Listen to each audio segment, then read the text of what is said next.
Hi everyone, and a very warm welcome to another edition of Tiebreak. I'm Aaron Kumar. I'm delighted to say that once again, as ever, I'm joined by my good friend, the editor of Cricket World, John Pennington. John, how are you today? Very well, Alan. How are you? Yeah, doing really well, John. It's been, as usual, another busy week in world sport. We'll start with cricket actually, and I know there's been a lot happening. I know Australia are playing Pakistan at the moment in Dubai. Dave Warner looked in good form, but Australia are in a bit of trouble there, aren't they, JP? A bit of trouble is a quite a large understatement, and they're trying to make 388 runs, Pakistan, as we speak at the moment. So Pakistan are building a huge lead. We're into the closing stages of K4 now, so they're going to be chasing 400 plus if they're going to win the test. And as we know, that doesn't happen very often. So they obviously haven't had a great few days in Dubai. Apart from David Warner, he scored 133 and was, by all accounts, very, very impressive. But his teammates just haven't really been able to produce that same level. So Pakistan, despite missing Saad Ashmal and despite having a few disputes maybe back at home, that have produced a really solid 3.5 days. So they'll looking to push on from that and close out the game now.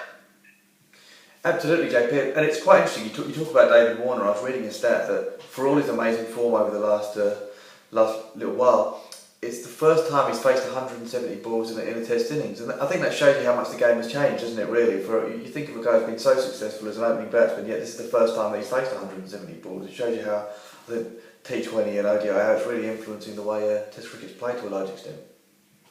They are, and not just David Warner in this test. Sarfraz Ahmed, he is an 80-ball century.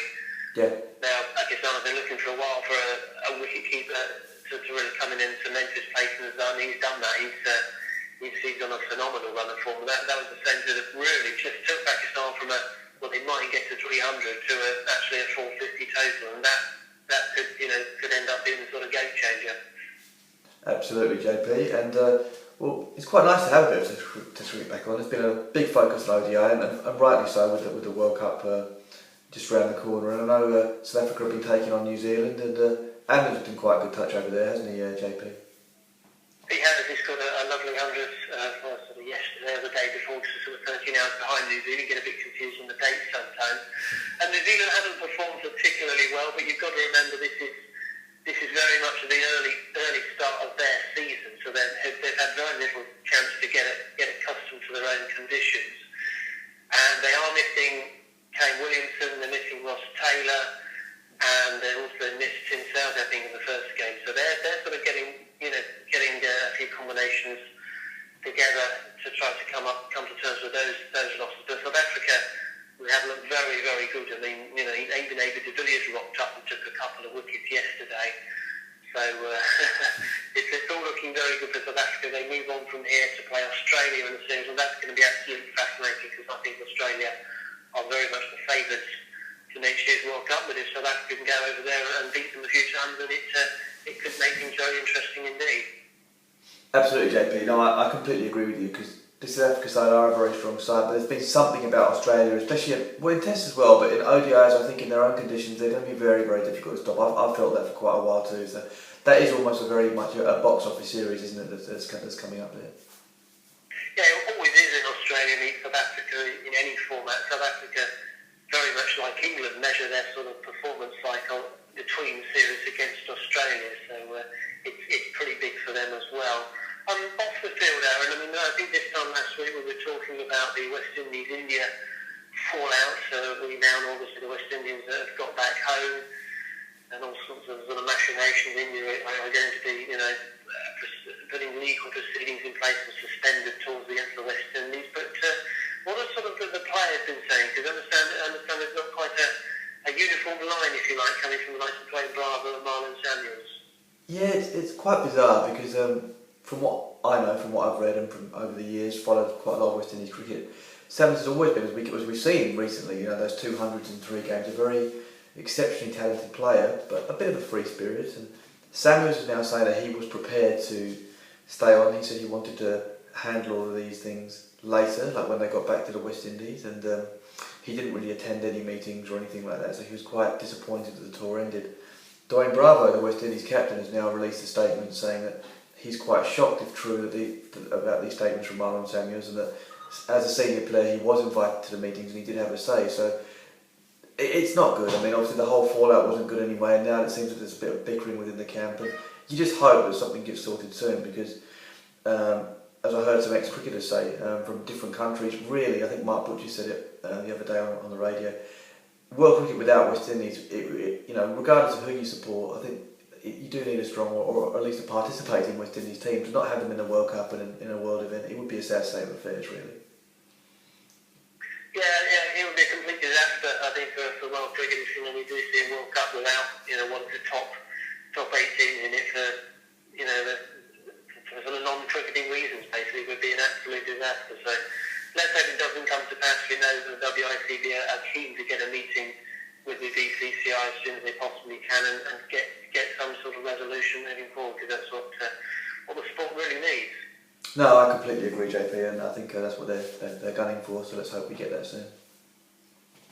But there is plenty of cricket going on to mention. Also, a test match started today between Zimbabwe and Bangladesh. That's sure to be keenly contested as well, so we'll keep an eye on that. What about what's happening in the tennis world? There are lots of sort of headlines surrounding Rafael Nadal at the moment, aren't there? There are. I mean, it's funny because at Wimbledon this year, JP, he had never lost to anyone born in the 1990s in his whole career, and obviously he lost to Nick Kyrgios from Australia, phenomenal performance, and now yesterday he went down in straight sets to a 17-year-old Croatian called Koric, who has now become the youngest player in the world's top 100 on the back of that performance. So phenomenal win for Koric, we have to say that, and I watched some highlights this morning and he does look like he could be the real deal. But it's a strange one for Nadal, JP, because a couple of weeks ago he said he had appendicitis but he was going to carry on playing. I've had an appendicitis, I've not played sport at that level, but I know how crippling it can be. So it's an amazing effort for him to carry on playing, but I'm surprised he didn't maybe go straight away and get the surgery done. But anyway, he's now said that he's not going to play Paris or London. That's the end of his season. So Murray, who's looked in good form lately, all of a sudden looks, I would say, he's not, mathematically he's not confirmed, but he's almost certainly there now because there's a big gap between him and the people below him. So Murray, Ferrer, those guys who are kind of sweating a little bit, they can probably relax a bit more now. I was going to say, because obviously it's a shame for Nadal that he won't be playing at the end of the season. It does benefit Murray, whose decision to play a few more tournaments and everything else is considered looks as if he's sort of falling into his lap at the moment. It really is. I mean, he had a good win yesterday against Kevin Anderson. He had a tough 3-set final against David Ferrer in Vienna last week. He was actually 5-3 down in the final, so came back and won that, which I think is a really good sign because he hasn't won many matches like that this year. You know, when he's been close, the tight matches have gone against him.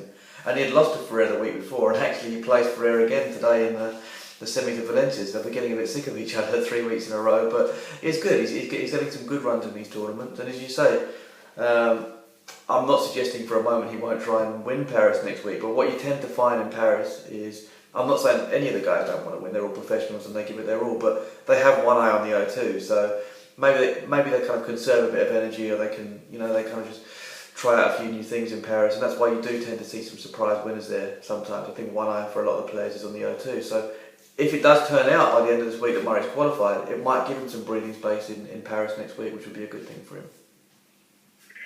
Just quickly, Aaron, who else is sort of looking good at the moment in terms of, coming towards that end of season finale, would you say? Well, Milos Raonic from Canada had been in a very good position all season. He was in the top 8, constantly in the running, but he's had a couple of shaky losses. Like he lost pretty early last week, and then yesterday he went out in the second round in Basel to David Goffin. Goffin, it should be noted, from Belgium, has had an extremely good run, especially since Wimbledon. He's picked up 2 ATP titles, and he looked good a few years ago, and then kind of went on a bit of a decline. But the last few months, Goffin has been picking it up, but that's kind of put a dent in Raonic's chances. Although he might be throwing a lifeline as well with Nadal out because he wasn't that far behind. Grigor Dimitrov, who had that great run at Wimbledon, of course beat Murray and pushed Djokovic very hard. He's been in the running for quite a while, but since the US Open he's just petered off a little bit. And of course we shouldn't forget Marin Cilic is now qualified. He's in the top 8, but even if he wasn't in the top 8, because he's a top 20 player and he won a Grand Slam, he gets that place automatically. And just to quickly add, JP, as well, we're talking about the men's top 8. The ladies' top 8 has been going on this week in Singapore, the World Tour Finals for them. And it's been quite intriguing, JP. Serena Williams suffered her worst ever loss in 16 years. She lost 6-love, 6-2 to Simona Halep, which is a staggering result, really, if you think about it, JP. For someone to dominate Serena to that extent, but she bounced back and won her next match 6-1, 6-1, which put her through to the semis. And she won her semi-final today, Serena, against Wozniacki. And I believe that Halep is playing at the moment, and she won the first set against Radwanska. So we could be that'd be a fascinating rematch if that happened, wouldn't it? I mean, to suffer your worst ever loss, and it's such a weird format in tennis because normally everything's a knockout. So she could get a second chance against the person she suffered her worst defeat to in the final tomorrow. So we'll see how that goes. And yeah, so there's been a lot of tennis going on, JP. We'll definitely keep up with the World Tour finals and see who qualifies. I just want to ask you quickly about football. I know that Liverpool suffered a quite bad defeat at the hands of Real Madrid. Tell us a bit about that, JP. Yes, they did. They had some to Real Madrid at Anfield. You've got to remember with Liverpool, yes, they're not 3-0, and then on the face of that's not very good, obviously. They're still in with a chance to qualify for the group, courtesy of other results sort of still going their way. But they've been out of Champions League football for quite a little while now, 4 or 5 seasons. So it will take them a little while just to get back up to speed with Champions League football. And don't forget, Real Madrid are the reigning champions. They are the best team in Europe, or certainly among the best teams in Europe, I should say. It's Bayern Munich put 7 past Roma the day before. So yeah, disappointing off Liverpool. They didn't play particularly well. They played well for the first 20 minutes or so, and Real Madrid then killed the game off for 3 quick goals before half-time. And after that, Liverpool weren't really in it. It was a disappointing performance. There was some very poor defending, and obviously, the lots had been made in Mary Balotelli didn't perform very well. Then changed his shirt at half time with the Pepe, which hasn't gone down too well either. So yeah, disappointing night for Liverpool, but it's shaping up nicely in the Champions League. But I have to say, Bayern Munich were very impressive. They beat Roma 7-1 the day before, which was a remarkable performance. They were very, very good. Roma. This is a team that have barely lost all season, and they just once a couple of goals on it, they seemed to drop their heads quite alarmingly and didn't really show much until the second half. So lots and lots of goals this week, but it does look as if the likes of Bayern Munich, Real Madrid, Barcelona will again be the teams to beat the Champions League this season. But look at the Chelsea as well. They put 6 goals past their opponents as well. They might be the best of the English bunch this year. Oh, fantastic, JP. There's been a lot happening again in world football, and I think there's a big game tonight, isn't there? I think Ronaldo versus Messi, if I'm not mistaken, and a lot of people are talking about. And I think to finish, Aaron, you were going to just bring us up today with a bit of a potential comeback in baseball. That's correct, JP. Yeah, we were talking about the World Series last week, and of course we've had the Kansas Royals against the San Francisco Giants. It's a 7-match series, and the San Francisco Giants were the favourites to win the series, and they went 1-0 up earlier in the week with quite a comprehensive victory actually, JP. It was a 7-1 victory for the San Francisco Giants. But since then, the Royals have come back and they won the second game 7-2, and they won last night 3-2, and they now have a 2-1 lead in the series. Now, I did a bit of research, and not since 2009 has a team lost the first game, got 1-0 down, and come back and won the series, and it's only happened 3 times since 1987, so they're not there yet, they're only 2-1 up, but they're on their way potentially to, what looks to be quite a good comeback, seeing it's only happened 3 times in the last, almost 30 years. Good stuff. We'll keep an eye on that and see what happens. So absolutely, and all you baseball fans, keep tweeting us in with who you think is going to win that, and keep tweeting us your sporting comebacks. We'll keep that going for a little while. JP, once again, thank you so much for your time today. Pleasure as ever. And guys, keep tweeting us on @TieBreakSports and subscribe to our channel, and we'll see you again next time.